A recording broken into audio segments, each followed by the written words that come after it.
అందుకన్నాడు నెరసిన వెంట్రుకలు సొగసైన కిరీటం. చూడండి, కొంతమందికి పెద్ద పెద్దలు ఉంటారు సేవకులు, తెల్లగా ఉండేది, ఎంత బాగుంటుందో చూడాలి. ఏదో ఒక కిరీటం పెట్టినట్టుగా, ఎంత దూరం చూసినా కానీ తెల్లటి కిరీటం పెట్టినట్టుగా వాళ్ళ వెంట్రుకలు ఎంత బాగుంటాయి కదా. అందుకే సొగసైన కిరీటం. మన లోక సంబంధమైన సొగసు మనకు అవసరం లేదు, కానీ దేవుడు మనకి ఇచ్చినటువంటి సొగసు కావాలి మనకి. చాలా మంది ఏం చేస్తారంటే ఒరిజినల్ రూపాన్ని మార్చుకొని ఏం చేస్తారు, రంగులు వేసుకుంటారు. దేవుడు ఇచ్చిన ఈ ఐబ్రోస్ ని ఏం చేస్తారు, కొంచెం ఫ్యాషన్ గా కట్ చేసుకుంటారు. దేవుడు ఇచ్చిన చక్కదనాన్ని, ఏదైతే కలర్ నీకు ఇస్తాడో ఆ కలర్ సరిపోదని ఇంకొక కొంచెం కలర్ రాస్తారు దాని మీద, పెయింట్.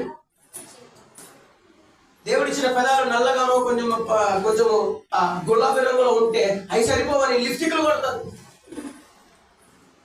కొంతమంది కాటుకలు